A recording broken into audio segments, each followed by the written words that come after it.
अस्सलाम वालेकुम नाज़रीन। प्रोग्राम न्यूज़ टॉक में अव्हांखे भली कार चऊं था। नाज़रीन, PTI जेका हुकूमत आहे उन्हनि जे तरफ़ां ख़ासि तौर ते जेके वज़ीर आज़म जा माउन ख़ासि ऐं जेके सलाहकार आहिनि उन्हनि जा जेके असासा आहिनि उहे पधरा ॾियण ते उन्हनि खे वॾो कारनामो करार ॾिनो पियो वञे PTI जी हुकूमत जी तरफ़ां। त उन्हनि वॾो कारनामो सर अंजाम ॾिनो आहे। त उन्हनि पंहिंजा जेके माउन ख़ासि आहिनि ऐं सलाहकार आहिनि उन्हनि जा असासा डिक्लेयर कया आहिनि। तोड़े जो हर पाकिस्तानी खे इहे ख़बर आहे त जेके बि हिते रहनि था उहे जेके बि फाइलर आहिनि उन्हनि खे पंहिंजा असासा डिक्लेयर करणा पवंदा आहिनि। टैक्स फाइलर जेके बि माण्हू आहिनि उहे पंहिंजा असासा डिक्लेयर कंदा आहिनि। सो उन ते वॾो डिबेट पियो हले त छा ही वाक़ई को एॾो वॾो कारनामो आहे जंहिंखे जीअं अंदाज़ सां पेश कयो पियो वञे, या ही रूटीन मैटर आहे। ऐं ॿी वॾी ॻाल्हि त ही जन बि माण्हुनि पंहिंजा असासा डिक्लेयर कया आहिनि, उन में खोड़ तज़ाद जेके आहिनि उहे बि मौजूदु आहिनि। उन्हनि ते बि बहस थिए पियो थो हींअर त जेके असासा आहिनि उन्हनि में समूरियूं जेके शयूं डिक्लेयर करणु खपनि हा उहे न कयूं वियूं आहिनि, या इवन इहे इन्हनि जो सोर्स ऑफ इनकम छा आहे उहो उन ते न ॿुधायो वियो आहे, या उन्हनि असासनि ते उन्हनि केतिरो टैक्स जेको आहे उहो ॾिनो आहे। खोड़ शख़्सियतूं अहिड़ियूं आहिनि उन्हनि इहो नाहे ॼाणायो त उन्हनि टैक्स केतिरो ॾिनो आहे। खोड़ शख़्सियतूं अहिड़ियूं बि आहिनि जन पंहिंजनि असासनि में उन्हनि जेके ॿिया फैमिली मेंबर आहिनि उन्हनि जा असासा जेके आहिनि उहे डिक्लेयर न कया आहिनि। ऐं जेके असासा डिक्लेयर कया विया आहिनि सो उन्हनि ते बि डिबेट हले पियो थो त जेके गाॾियुनि जूं क़ीमतूं, ज़मीननि ऐं बंगलनि जूं क़ीमतूं ॿुधायूं वियूं आहिनि छा इहे एतिरियूं क़ीमतूं रियल में बि आहिनि या न।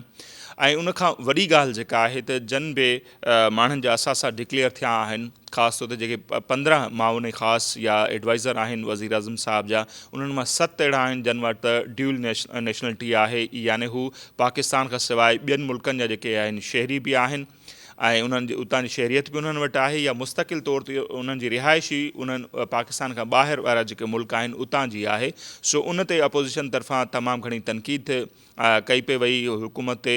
पीपल्स पार्टी जो इहो चवणु हो त ही जेके बि माण्हू आहिनि जेके चूंडियल न आहिनि, ख़ासि तौर ते जंहिंजी ॿाहिरिनि मुल्कनि जी शहरियत आहे, उहे काबीना जे इजलास में वेहनि था, इहो सिक्योरिटी रिस्क आहे। एहसन इक़बाल जेके नवाज़ लीग जा सीनियर अॻवान आहिनि उन्हनि जो इहो चवणु हो त ही महिमान अदाकारनि जी हुकूमत आहे ऐं जीअं ई हुकूमत वेंदी त ही पंहिंजा चपड़ गोल करे ॿाहिरि हलिया वेंदा। सो अपोज़िशन जी उन्हनि ते तनक़ीद जारी हुई ॿिटी शहरियत वारे मामले ते। त हुकूमत जे सिफ़ुनि मंझां ई पहिरियां बि उन ते तनक़ीद थी हुई, जीअं चौधरी गुलाम सरवर साहब जेके आहिनि वफ़ाक़ी वज़ीर आहिनि, पहिरें हिकिड़े इंटरव्यू में हू चई चुका त असांजी काबीना में खोड़ अहिड़ा माण्हू वेठल आहिनि जिन खे असीं बि नथा सुञाणूं ऐं उहे पाकिस्तान जा शहरी बि न आहिनि। सो उन्हनि जो काबीना इजलास में वेहणु जिते अहम नोयत जे मामलनि ते डिस्कस थींदो आहे उहो इंतिहाई अहम ऐं रिस्की कमु आहे। सो गुलाम सरवर साहब जो इहो बयानु हो। अॼु फवाद चौधरी साहब जेके गुज़िरियल कुझु अरसे खां अहिड़े क़िस्म जा बयान ॾियनि पिया जिन सां PTI जे लाइ खोड़ सारा मसइला पैदा थियनि पिया।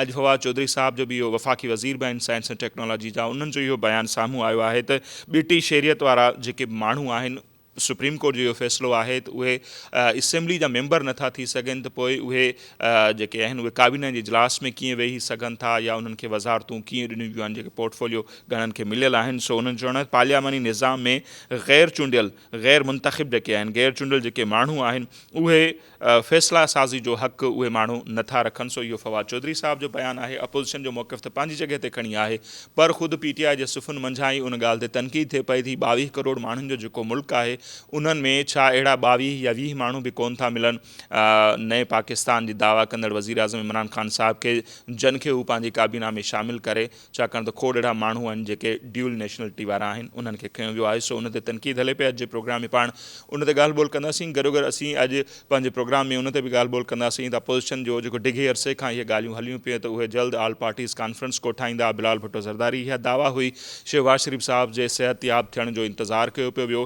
पर गुज़िरियल ॾींहुं असांखे नज़र आयो टेलीफोन ते राब्तो थियो, शहबाज शरीफ़ साहब ऐं बिलाल भुट्टो ज़रदारी साहब जो टेलीफोन राब्तो थियो। उनखां पोइ अॼु वफ़दनि जी सूरत में मुलाक़ात थी आहे लाहौर में पीपल्स पार्टी ऐं नवाज़ लीग जे अॻवाननि विच में। ऐं उनखां पोइ मीडिया टॉक दौरान उन्हनि ॿुधायो त ईद खां जल्द पोइ ऑल पार्टीज़ कॉन्फ्रेंस कोठाई वेंदी अपोज़िशन जूं जेके बि पार्टियूं आहिनि उन्हनि जी क़यादत जी, ऐं उन में हुकूमत खे टफ टाइम ॾियण जे हवाले सां जेको लाहेमल आहे उहो जोड़ियो वेंदो आहे। उन हवाले सां कोआर्डिनेशन जेका कमेटी आहे अॼोकी मुलाक़ात दौरान उहा जोड़नि ते इतफ़ाक़ कयो वियो आहे। एहसन इक़बाल साहब जो इहो चवणो हो त हुकूमत जे ख़िलाफ़ु जेका तहरीक हूंदी अपोज़िशन जी उनमें मरियम नवाज़ साहिबा जो अहम किरदारु हूंदो। ऐं क़मर ज़मान कायरा साहब जो इहो चवणो हो त हिन हुकूमत खां निजात हासिल करण जे लाइ अपोज़िशन मुतफ़िक़ आहे ऐं ईद खां जल्द पोइ आल पार्टीज़ कॉन्फ्रेंस थींदी ऐं तहरीक हलाई वेंदी। सो उन ते ई पाण वधीक ॻाल्हि ॿोल कंदासीं। ड्यूल नेशनलिटी वारो बि अहम मामिलो आहे ऐं गॾोगॾु ही जेका अपोज़िशन हाणे मुतफ़िक़ थिए पई, हिकु भेरो ॿीहर गॾिजे वे। फज़लुर रहमान साहब त काफ़ी कोशिशूं कयूं, उहे मायूस बि थी विया, पोइ हाणे उहे बि एक्टिव थिया आहिनि। अॼु पीपल्स पार्टी नवाज़ लीग जा अॻवान बि मिलिया आहिनि। सो इमदाद सुमरो साहब लाहौर मां असां टेलीफोन लाइन ते मौजूदु आहिनि, सीनियर सहाफ़ी तर्जनिगार कंहिं बि तारीफ़ जा मोहताज न आहिनि। इमदाद साहब वॾी महिरबानी ऐं असांखे टाइम ॾिनो। पहिरियां अव्हां खां ॼाणणु चाहींदासीं ही जेको शहबाज शरीफ़ साहब ऐं बिलावल साहब जो राब्तो थियो, अॼु जेका वफ़दनि जी सूरत में मुलाक़ात थी आहे पीपल्स पार्टी ऐं नवाज़ लीग जे अॻवाननि विच में, ऐं एहसन इक़बाल साहब जी इहा दावा त मरियम साहिबा जो अहम किरदारु हूंदो हुकूमत ख़िलाफ़ तहरीक में, कीअं पिया ॾिसो हीअ अपोज़िशन जो ॿीहर गॾिजणु? छा वाक़ई हुकूमत खे को टफ टाइम ॾेई सघंदा, या फ़िलहाल ही ईअं ई ॻाल्हियूं पियूं थियनि, किरोना वारी सूरत हाल आहे? आम ख़्यालु इहो आहे त माण्हू ॿाहिरि न निकिरंदा ऐं को एॾो को ख़ासि मतिलबु ॾुखियो टाइम न ॾेई सघंदा हुकूमत खे अपोज़िशन वारा। माण्हू त निकिरनि या न निकिरनि हिकिड़ो ॿी ॻाल्हि आहे, पर फ़िलहाल जेका सूरत हाल नज़र अचे पई अॼु जे इजलास में बि जेको कुझु थियो हुन खां पोइ जंहिं क़िस्म जी प्रेस कॉन्फ्रेंस थी, इजलास में जहिड़ो रवैयो नून लीग जो रहियो टाल मटोल वारो सॼे मामलनि खां, उन मां इहो थो लॻे त नून लीग तहरीक हलाइण लाइ तयारु न आहे ऐं पीपुल्स पार्टी नून लीग खां सवा का तहरीक हलाइण नथी चाहे या उन पोज़ीशन में न आहे। इहो इज़हार बिलावल भुट्टो बि अॼोके इजलास में कयो, जेको उन नून लीग वारनि जो जेको असां जेका मीटिंग हुई उन खां पोइ पीपुल्स पार्टी जो पंहिंजो बि अलॻि सां इजलास हुयो त उन में बि सो हाणे जेका सूरत हाल ठहे पई त मुस्लिम लीग नून मुसलसल, छाकाणि त 2-2.5 महीननि खां पीपुल्स पार्टी जी कोशिशि हुई APC थिए, पर मुस्लिम लीग उन खां मुसलसल टाल मटोल ऐं जेको हिकिड़ो जेके चइजे गोश्तिलो वारी पॉलिसी इख़्तियार कयो पई अचे त आहिस्ता आहिस्ता मामला जेके आहिनि उहे हिकदमि तेज़ न कजनि। उन मां हाणे मुस्लिम लीग नून जी हिकमत कहिड़ी आहे उन ते क्यास नथो करे सघिजे, पर मुस्लिम लीग नून जे रवैये मां ऐं ख़ासि तौर ते शहबाज शरीफ़ जो जेको स्टाइल आहे उन मां इहो पियो लॻे त मुस्लिम लीग नून फौरी तौर ते कंहिं बि तहरीक लाइ तयारु न आहे। माण्हू ज़ाहिर आहे जेका सूरत हाल पैदा थी आहे मुल्क में, जहिड़े नमूने जी महांगाई आहे, उन खां सवाइ जेको बेरोज़गारी आहे, उन सॼी सूरत हाल में आम माण्हू सां जेकॾहिं मिलिजे थो त उहो त तंग थो नज़र अचे, पर ज़ाहिर आहे उन्हनि खे हिकिड़ो मटीरियलाइज़ करिणो हूंदो आहे, मोटिवेट करिणो हूंदो आहे माण्हुनि जे जेको सेंटीमेंट आहे उन खे, पर उन लाइ अपोज़िशन जेका वॾी जमात आहे नून लीग उहा तयारु कोन्हे। पीपुल्स पार्टी सम्झे पई जेसि ताईं नून लीग तयारु न थींदी त अपोज़िशन जी तहरीक शायदि उनखे एॾी कामयाबी न मिले। उनजे करे फ़िलहाल को लॻे न पियो, पर ज़ाहिर आहे हिकिड़ो अॼु जेको थी इजलास थियो उन में APC वग़ैरह वारे मामले में त ॿिन्ही धुरियुनि में इतफ़ाक़ थियो, न चाहींदे नून लीग अॼु जेको आहे ईद खां पोइ APC ते राज़ी थी आहे। हाणे उन APC में छा थींदो, APC खां अॻु में हिकिड़ी एजेंडा तय थींदी, उन में कहिड़ा मामला ईंदा, नून लीग उन खे कीअं जेको आहे डील कंदी, पीपुल्स पार्टी कीअं नून लीग खे अॻिते धिके हलण लाइ कामयाबु थींदी, इहे सभु सवाल आहिनि जेके उथनि पिया अपोज़िशन जे जेको किरदारु आहे उन मुतलिक़। अच्छा, एहसन इक़बाल साहब जी इहा दावा त मरियम साहिबा जो उन तहरीक में हुकूमत मुखालिफ़ जेका तहरीक हूंदी अहम किरदारु हूंदो, त भला इहो अव्हांखे हिकिड़े पासे त जीअं नवाज़ लीग में इहो बि त डिबेट आहे न, हिकिड़े पासे शहबाज शरीफ़ साहब आहे, ॿिए पासे मरियम साहिबा आहे, त वाक़ई मरियम साहिबा ॿीहर जेका आहे एक्टिव थियण जी तरफ़ वञे पई, या वाक़ई हुनजो को रोल हूंदो? अव्हां त चयो पिया त ओवरऑल नवाज़ लीग राज़ी न आहे हिन मामले ते, APC ते राज़ी न आहिनि, पोइ तहरीक त अञा वॾी ॻाल्हि आहे। न, बिल्कुलु मरियम जो को रोल कोन्हे जेसि ताईं हुकूमत जेको नवाज़ लीग जा जेके मामला जीअं हलनि पिया इहे हलंदा रहिया त मरियम जो जेको किरदारु वेझे माज़ीअ में वेझे मुस्तक़बिल में नज़र न पियो अचे। एहसन इक़बाल खां सवाल थियो हुयो मरियम नवाज़ जी ख़ामोशी ते। हाणे ज़ाहिर आहे जॾहिं हिकिड़े लीडर खां उनजी पार्टी जे अहम लीडर या नवाज़ शरीफ़ जी धीअ बाबति सवाल थिए त उहा ख़ामोश आहे, त उनजो जवाबु उहो ई थी सघे थो जेको एहसन इक़बाल ॾिनो। एहसन इक़बाल इहो जवाबु ॾिनो हुयो जेको कोट एंड कोट चवां पियो त मरियम नवाज़ ख़ामोश न आहे, जॾहिं असांखे अवाम खे मोटिवेट करण जी ज़रूरत पई त पोइ असां मरियम नवाज़ जो उन में किरदारु हूंदो। हाणे उहो जॾहिं ऐं उन सां हेॾो अगरि लॻल आहे त उन में हिकिड़ो ज़ाहिर सवाल हुयो, उन सवाल खां जो जवाबु जेको आहे उहो होम्योपैथिक टाइप जवाबु एहसन इक़बाल ॾिनो। उन न चयो त को मरियम नवाज़ अॼु पई अचे सुभाणे पई अचे, उन इंटरव्यू चयो त जॾहिं असां चाहींदासीं, जॾहिं असांखे अवाम खे मोटिवेट करण जी ज़रूरत पई, छाकाणि त इहो इशारो ज़रूरु ॾिनो त मरियम अवाम खे कढी सघे थी, इहो हुनजो ज़रूरु चवणु हुयो। अलबत्ता मरियम जो किरदारु इहो हिन तहरीक जेको हाणे अपोज़िशन जी तहरीक अचे पई उन हवाले सां का शइ साम्हूं वाज़े न कई आहे हसन इक़बाल। हिकिड़ो सुवाल हुयो, उन जवाबु ज़ाहिर उन ॾिनो आहे, पर उन जवाब में डेप्थ एॾी न हुई जो इहो सम्झी सघिजे त को मरियम नवाज़ अॻियां किरदारु अदा कंदी। मरियम नवाज़ खे ज़ाहिर आहे हिकिड़ो हिकमत अमली तौर ते ख़ामोश रखियो वियो आहे, ऐं इवन हुनजो ट्विटर अकाउंट बि ख़ामोश आहे। ऐं उहा हिकमत अमली इहा आहे त जेको नवाज़ शरीफ़ ॿाहिरि आहे, मरियम ते पंहिंजा बि केसिस आहिनि, ऐं शहबाज शरीफ़ ज़मानत ते आहे, हमज़ा जेको उहो गारंटी तौर ते अंदरि आहे। माज़ी में जॾहिं मुस्लिम लीग नून जी सॼी क़यादत ॿाहिरि हली वई, हमज़ा शहबाज खे ज़मानत तौरु अंदरि रखियो वियो। हिन वक़्तु बि हमज़ा शहबाज ज़मानत ते अंदरि आहे, नवाज़ शरीफ़ ज़मानत ते ॿाहिरि आहे। यानी ऐं जेके ॿिया बि ॿाहिरि आहिनि। जेकॾहिं मरियम नवाज़ निकिरंदी त पोइ वरी समूरनि ते केसिस, समूरनि ते मामला जेके आहिनि उहो हिकिड़ो हिननि खे नून लीग खे ख़दशो आहे त उहे थी सघनि था। उनजे करे नून लीग फौरी तौर ते न को मरियम नवाज़ खे ॿाहिरि कढण लाइ राज़ी आहे, न ई वरी अहिड़ो को वेझे मुस्तक़बिल में को इम्कान आहे त को मरियम नवाज़ मैदान में ईंदी। हिन वक़्तु नून लीग फ़िलहालु उहो बि करणु चाहे जेको शहबाज शरीफ़ जेका पार्टी खे लाइन ॾिनी आहे, उन ते नून लीग हले पई, ऐं उन ते नून लीग जी पॉलिटिक्स जेका आहे उन हद ताईं हू पंहिंजो कामयाबु पिया वञनि। त उन्हनि खे जेको करिणो आहे, जेके उन्हनि खे मक़सदु हुया उहे उन्हनि जा हासिल थियनि पिया उन सां। सही। अच्छा इमदाद साहब, जेकॾहिं अव्हां खां वरी ॿियो जेको अहम मामिलो आहे, जेको बि डिबेट हेठि आहे, जेका ही बिटी शहरियत वारो जेको मामिलो साम्हूं आयो आहे, ख़ासि तौर जेके असां डिक्लेयर करण खे हिकिड़ो त PTI पंहिंजो वॾो कारनामो करार थी ॾिए, त हिकिड़ो त इहो छा इहो को कारनामो आहे त जेकॾहिं के बि जेके आहिनि ख़ासि मावन हुजनि, सलाहकार हुजनि, या आम उहिदनि ते वेठल माण्हू जेके बि फाइलर हूंदा आहिनि, उहे ई पंहिंजा असां सां डिक्लेयर कंदा आहिनि, पर हिननि असां सां डिक्लेयर कया, उनखे हिकिड़ो वॾो कारनामो था करार ॾियनि PTI जा दोस्त। इहो को वॾो कारनामो आहे। ॿियो इहो जेको बिटी शहरियत वारा माण्हू आहिनि, पहिरियों त उन्हनि ते अपोज़िशन तनक़ीद पे कई, हाणे फवाद चौधरी साहब जो पंहिंजो इहो बयानु आयो आहे त जेकॾहिं हू पार्लियामेंट जा मेंबर नथा थी सघनि असेंबली जा, त पोइ काबीना इजलास में कीअं वेही सघनि था, ऐं अपोज़िशन जो इहो चवणु त इहो सिक्योरिटी रिस्क आहे। इन मामले खे कीअं था ॾिसो त इहो जेको आहे ईंदड़ ॾींहंनि में को मसइलो थी सघे थो PTI लाइ? इन्हनि जो जेको फवाद चौधरी जो जेको मौक़िफ़ आहे, नओं न आहे, पुराणो आहे। फवाद चौधरी शुरू खां चवंदो रहियो आहे त जेके ग़ैर मुंतख़िब माण्हुनि जे ज़रिए हुकूमत नथी हलाए सघिजे।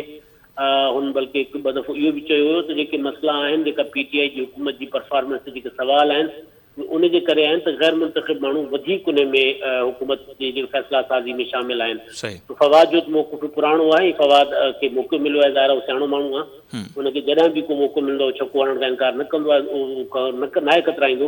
उहो हुन कयो आहे। हिकिड़ो हुन फुलटॉस बॉल आई हुनखे असां साम्हूं अचण खां पोइ, ऐं बिटी शहरियत साम्हूं अचण खां पोइ त हुन उहो कयो आहे। बाक़ी जेको इमरान ख़ान जो पंहिंजो तव्हां माज़ी में ॾिसो त मौक़िफ़ कहिड़ो रहियो आहे बिटी शहरियत वारनि माण्हुनि लाइ। सो काबीना में अहिड़े माण्हू खे कीअं विहारे सघिजे थो जंहिंजी ॿिए कंहिं मुल्क सां वफ़ादारी जो हलफ़ कयलु हुजे। ज़ाहिर शहरियत जेको माण्हू वठे थो उहो उन मुल्क सां वफ़ादारी जो हलफ़ कंदो। इमरान ख़ान जो पंहिंजो मौक़ो बि रहियो आहे, ऐं इहो ई अदालतुनि जा फ़ैसिला बि रहिया आहिनि। ऐं उन खां सवाइ जेको जेके सलाहकार या मामलीन आहिनि, उन जेको मख़सूस तादाद बि थिए थो, उन खां वधीक नथो रखे सघिजे। पर हिते त लान लॻी पई आहे। बिल्कुलु। त हिकिड़ो इहो मामिलो बि बहरहाल आहे। ऐं इमरान ख़ान हुकूमत, तव्हांखे यादि हूंदो त जेको खंड वारो स्कैंडल हुयो, उन जी रिपोर्ट साम्हूं आणे इहो चवणु शुरू कयो त असां ॿियो वर्ल्ड कप खटियो आहे। हीउ हिननि जो कारनामो हिन विच में पवंदो ज़ाहिर आहे। जहिड़े नमूने सां शयूं साम्हूं आयूं आहिनि त भई फलाणो जेको सलाहकार आहे, फलाणो मुआविन जेको आहे, उहो बि ॿिए मुल्क जो शहरी आहे, या फलाणे वटि हेतिरा असास आहिनि, फलाणे वटि हेतिरा असास आहिनि। हाणे इन्हनि जिन वटि असास आहिनि उहे हींअर हुकूमत जो हिसो आहिनि, हाणे इन्हनि खे मनी ट्रेल बि ॾियणो पवंदो। सो इहो इमरान ख़ान हुकूमत को छको कोन आयो आहे। हिननि खां को वॾो हिकिड़ो ब्लेंडर थी वियो आहे। ज़ाहिर उहो थियणो हुयो, छाकाणि त मूंखे जेतिरे ताईं यादि थो पए इहो मामिलो अदालत जे ज़रिए आयो आहे। ज़ुल्फी बुखारी जो जेको केस हुयो अदालत मां, उनखे अलाउ कयो अदालत। उन खां पोइ को केस हुयो अदालत जो, जंहिंमें अदालत इहो चयो त हिननि खे बि असां ज़ाहिर करणा पवंदा। जंहिंखां पोइ फवाद चौधरी जो कंट्रोवर्सी क्रिएट कई। उन खां पोइ इमरान ख़ान चयो त असां ज़ाहिर करणा आहिनि, ऐं उहा ॿी जेका डेट हुई उन खां अॻिते वञी असां ज़ाहिर थिया आहिनि। पर इहो को कारनामो कोन्हे, मजबूरी आहे। ऐं मजबूरी इमरान ख़ान खे घटि में घटि मुआवनीन ऐं मुशीरान जी हद ताईं लॻे थो त ॾिसी में पवंदी, छाकाणि त उन्हनि खे पंहिंजो सॼो मीन्स ज़ाहिर करणा पवंदा त इहे पैसा किथां आया, कीअं कमाया विया, ऐं कीअं ॿाहिरि विया, ॿाहिरि छा कंदा हुया, उन्हनि जो कहिड़ी कहिड़ी जॉब्स आहिनि, किथे किथे किन किन सां वफ़ादारियूं आहिनि। सभु शयूं जेके आहिनि उहे साम्हूं आणियूं पवंदियूं जॾहिं असां सां ऐं शहरियतूं साम्हूं आयूं आहिनि। त इहो मसइलो थींदो इमरान ख़ान लाइ। कारनामो ख़बर न आहे इहो कीअं था उहे सम्झनि। जीअं मूं पहिरीं चयो त खंड वारे मामले कारनामो सम्झो, हाणे उहो विच में पइजी वियो अथनि। जहांगीर तरीन खे ॿाहिरि मोकिले छॾियूं, ॿिया मामला जीअं जो लैमिटी करे छॾिया अथऊं, पर उहो हुकूमत इमरान ख़ान जो पीछो न पियो छॾे उहो स्कैंडल। सही, तमामु घणी महिरबानी इमदाद साहिबु, ऐं अव्हांजी ॿीहाई राय आहे थी ईंदड़ ॾींहंनि में हिन जे लाइ मसइलो पैदा थी सघे थो।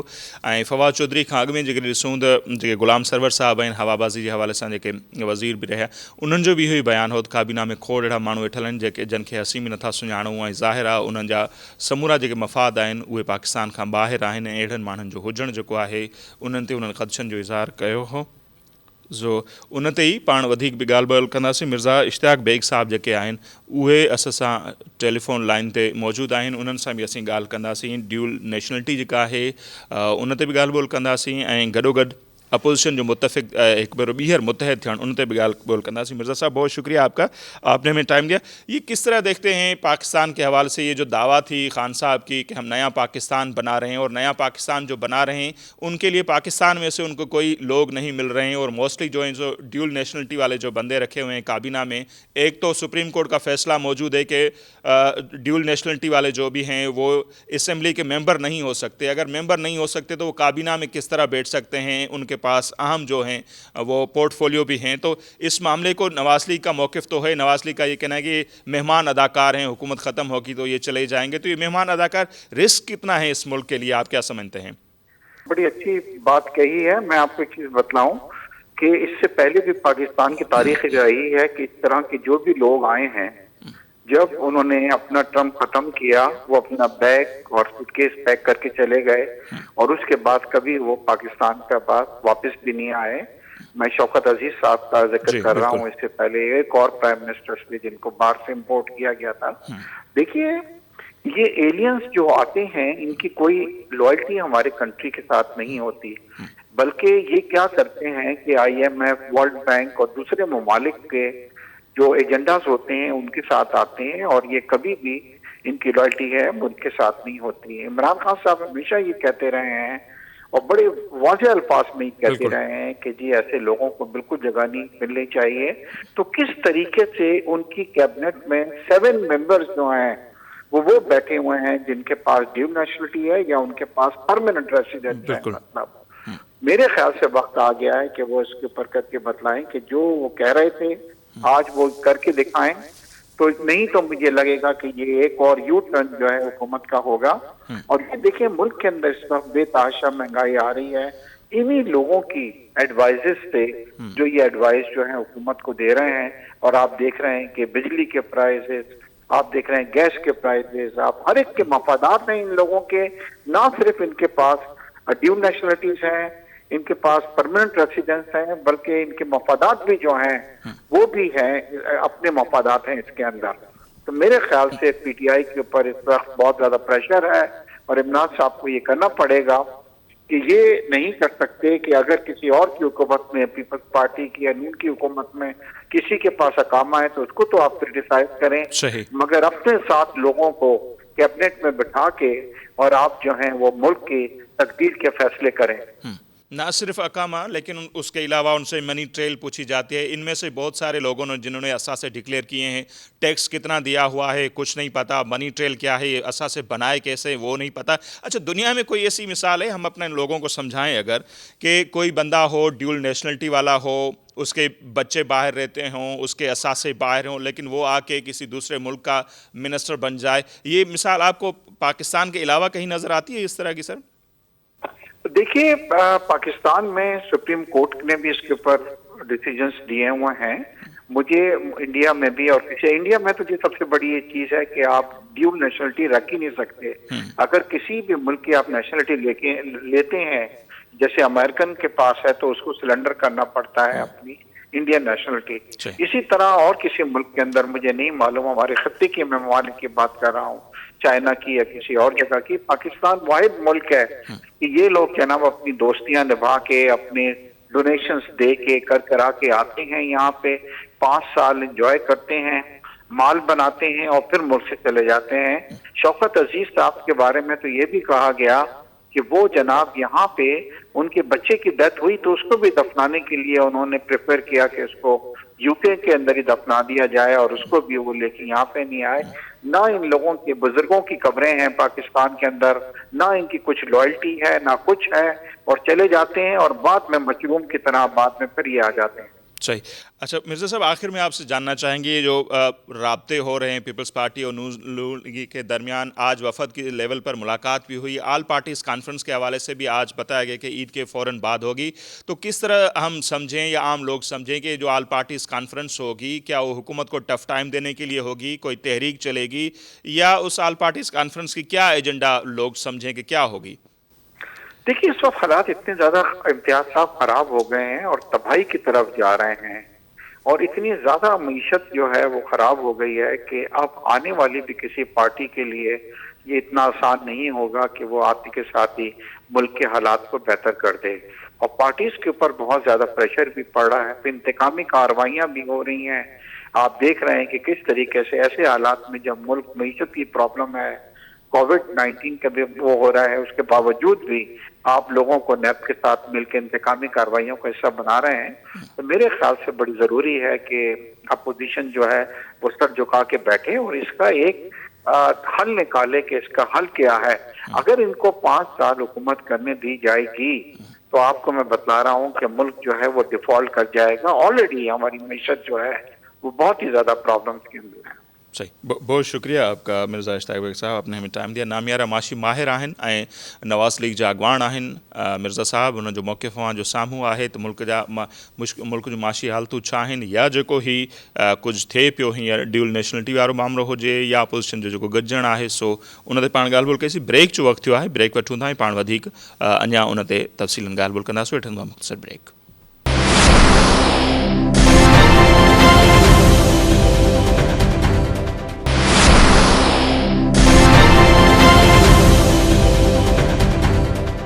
जी नाज़रीन, ब्रेक खां पोइ हिकु भेरो ॿीहर मूंखे भली कार चवंदा. पीपल्स पार्टी जा सीनियर अॻवान आहिनि चौधरी मंजूर साहब, उहे असां सां टेलीफोन लाइन पे मौजूद हैं. बहुत शुक्रिया चौधरी मंजूर साहब. हम काफ़ी अरसे से सुन रहे थे कि पीपल्स पार्टी इस कोशिश में है कि आल पार्टीज कॉन्फ्रेंस हो, अपोजिशन को यकजा किया जाए दोबारा. सो कल हमने देखा कि शहबाज शरीफ और बिलाल साहब का राब्ता, आज जो है वफदों के लेवल पर मुलाकात. सो हम जानना आपसे ये चाह रहे हैं कि ये जो आल पार्टीज कॉन्फ्रेंस होने जा रही है उसकी एजेंडा किस तरह की होगी, हुकूमत को टफ टाइम देने के हवाले से होगी, या जैसे बातें हुई बिलावल साहब और मौलाना फजल रहमान साहब की मुलाकात के दरमियान की 18th अमेंडमेंट और NFC अवार्ड के तहफ़्फ़ुज़ के लिए APC होगी. ये APC के एजेंडा अगर आप लोगों को समझा दें, जानने वाले जो भी हमारे देखने वाले हैं. सर मंजूर साहब. ज्वाइंट अपोजिशन कोऑर्डिनेशन कमेटी है जी, उसमें एजेंडा ही बताना जी, वो एजेंडा तय करेंगे. उन्होंने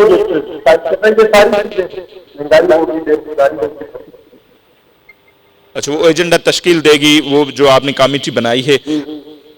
ठीक है, तो ईद के फौरन बाद की ये बातें हो रही हैं, उसमें एजेंडा जो भी हो उसमें एक क्या नुक्ता ये भी हो सकता है, जैसे बातें कही जा रही हैं कि इस हुकूमत से अब निजात हासिल करनी चाहिए, तो आप समझते हैं कि इस तरह का माहौल है कि कोई मूवमेंट पब्लिक के लेवल पर चलाई जाए हुकूमत के हवाले से? मेरा ख्याल है इस वक्त सारे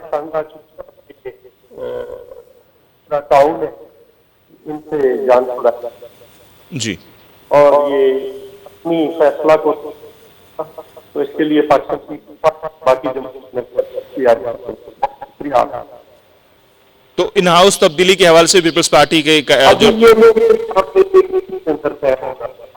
जो अॼु जेका ही मुलाक़ात थी आहे उनमें हिकिड़ी कमेटी तश्कील ॾिनी वई आहे पीपल्स पार्टी ऐं नवाज़ लीग जे अॻवाननि जी, ऐं उहा जेका आहे हिन आल पार्टीज़ कॉन्फ्रेंस जेका एजेंडा आहे उन ते ई गौर वीचार कंदा त उन जी जेका आल पार्टीज़ कॉन्फ्रेंस थियणु वञे पई उन जी एजेंडा छा हुजणु खपे. सो उन हवाले सां हिकिड़ी फ़िलहालु कमेटी जोड़ी वई आहे, बाद में ॿुधायो वेंदो त उन आल पार्टीज़ कॉन्फ्रेंस जी एजेंडा छा हूंदी. जी नाज़रीन, वधीक ॻाल्हि ॿोल कंदासीं. मैडम शेला रज़ा साहिबा जेके आहिनि उहे असां सां टेलीफोन लाइन ते मौजूद आहिनि, पाकिस्तान पीपल्स पार्टी जो सीनियर अॻवान ऐं सूबाई वज़ीर आहिनि. बहुत शुक्रिया मैडम, आपने हमें टाइम दिया. सबसे पहले तो आपसे जानना चाहेंगे ये जो ड्यूल नेशनलिटी वाला इशू उठा है, ख़ास माउन जो हैं वज़ीर आज़म साहब के माउनीन, उनके हवाले से जो खान साहब का मौक़िफ़ रहा है वो भी सबके सामने.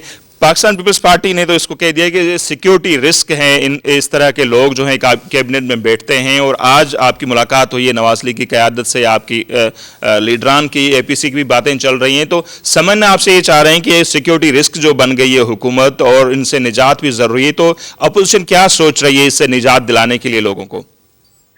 अच्छा, सबसे पहले तो आपका बहुत शुक्रिया कि आपने मुझे अपने चैनल पे लिया और मौका दिया कि मैं अपनी राय का इजहार कर सकूं. बहुत शुक्रिया. अच्छा, जहाँ तक ड्यूल नेशनल की बात है तो खान साहब के अपने बयानात की रोशनी में मैं ये कहूंगी कि जो लोग دوہری شہریت رکھتے ہیں وہ اپنے ملک سے زیادہ اس کے وفادار ہوتے ہیں جہاں پہ ان کی جائیدادیں پڑی ہیں، اور ان کو لوگوں کے پاکستان کے بھلائی سے ان کا کوئی لینا دینا نہیں ہوتا. تو اس طرح کے لوگوں کو شامل نہیں کرنا چاہیے. اور دوسری بات یہ کہ حکومت نے کوئی ایک کام ایسا کیا ہو کہ جس سے ہمیں یہ نظر آئے کہ تاجر خوش ہیں، تو ایسا نہیں ہے. ہفتے کو تاجر کے سینکڑوں لوگ گاڑیوں میں بھر کر سینکڑوں گاڑیوں میں احتجاج کر رہے تھے. کسان جو ہیں وہ اس وقت سے احتجاج کر رہے ہیں جب انہوں نے بجٹ میں 50 بلین رکھے، لوکلز کو نظر انداز کیا، اور اب کہتے ہیں کہ ہم 30 بلین اور بڑھا دیں گے. تو کسان بھی پریشان ہے. جہاں تک عوام کی بات ہے، ادویات تو مہنگی تھیں، وہ مزید مہنگی ہو گئی. گیس اور بجلی کے بل جو ہے ان پہ اضافہ 9 روپے سے 19 روپے تک پہنچ چکا ہے، اور آتی پھر بھی نہیں ہے. اور اس کے بعد جو ہے چینی، آٹا، آئل سب یہ عوام کی پہنچ سے دور ہو گئے. ان میں 100% اضافہ ہے. تو اس حکومت کو کتنا برداشت کیا جا سکتا ہے اور کیوں برداشت کیا؟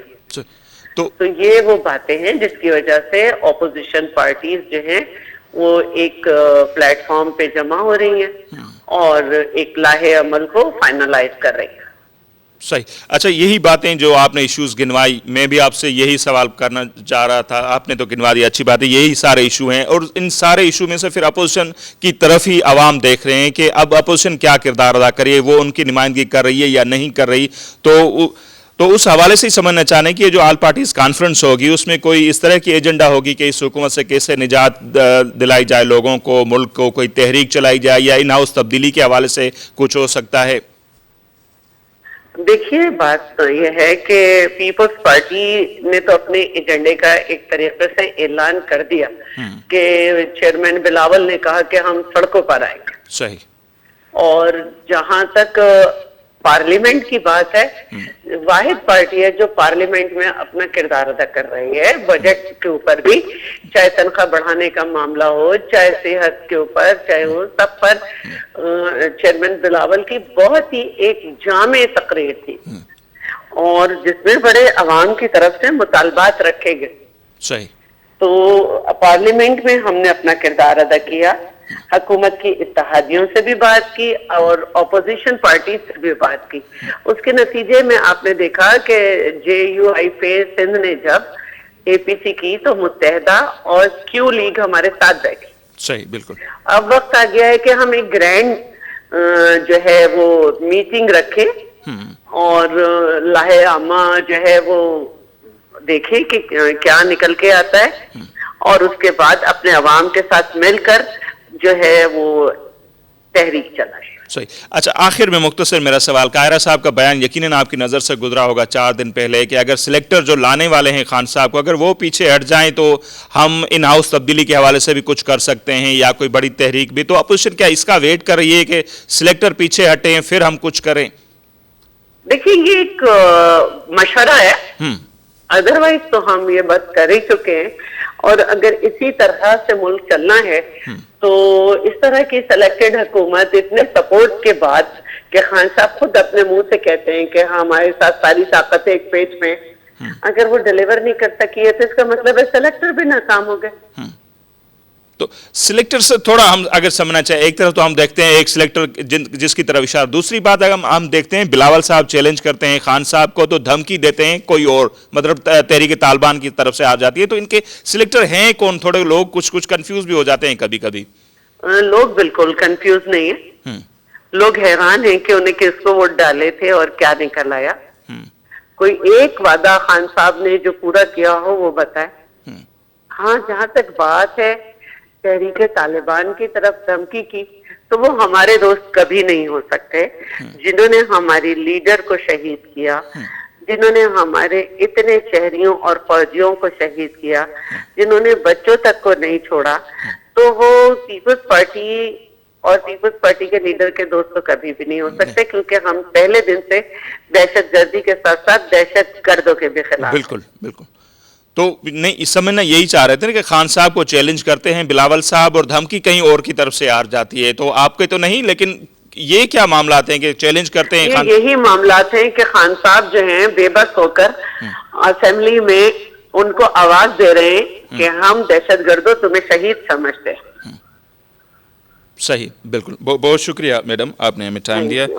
मैडम शेला रज़ा साहिबा जूं ॻाल्हियूं अवां ॿुधियूं ऐं उन्हनि चवणु आहे त संदन जेका क़यादत आहे उन्हनि त ऐलान करे छॾियो आहे ऐं पंहिंजी जेका एजेंडा आहे उहा बि वाज़े करे छॾी आहे त हू रोडनि ते बि ईंदा आहिनि हुकूमत खां निजात ॾियारण जे हवाले सां। बहरहाल ॾिसणो इहो आहे त ईंदड़ ॾींहंनि में वधीक उन ते छा डेवलपमेंट थिए थी ऐं उन APC जेका एजेंडा आहे उहा केसि ताईं तरतीब ॾिनी वेंदी ऐं उन में छा छा कहिड़ा कहिड़ा नुक़्ता हूंदा ऐं अपोज़िशन जूं ॿियूं जेके पार्टियूं आहिनि उन्हनि जो उन में छा किरदारु हूंदो ऐं जेका अॼु कोऑर्डिनेशन कमेटी जोड़ी वई आहे उन में ज़ाहिर आहे ॿियनि खे बि शामिलु कयो वेंदो या ॿ वॾियूं पार्टियूं जेके हूंदियूं सिर्फ़ु उहे ई तइ कंदियूं त APC जी एजेंडा छा हुजे। इहा ई जेको ड्यूल नेशनलिटी वारो मामिलो आहे बज़ाहिर त ॿुधाए पियो त ख़ान साहब जेका आहे शफ़ाफ़ियत आणणु थो चाहे, उन करे खंड वारी रिपोर्ट उन्हनि पधरी कई, शफ़ाफ़ियत आणणु चाहे थो उन करे उन्हनि पंहिंजे मामले ख़ासि खे चयो तव्हां पंहिंजा असासा डिक्लेयर कयो, पर ॾिठो वञे त उहे समूरा जेके मामला आहिनि उन्हनि जे कंध में ई पवंदे नज़र अचनि था। जीअं खंड वारी रिपोर्ट आहे उनजो अंजाम ते पाण ॻाल्हायोसीं उहो साम्हूं आयो। हाणे ॾिसूं था ड्यूल नेशनलिटी वारा जेके बि उन्हनि जा माउन ख़ासि आहिनि जेके उन्हनि जे वेझो आहिनि तमामु घणा,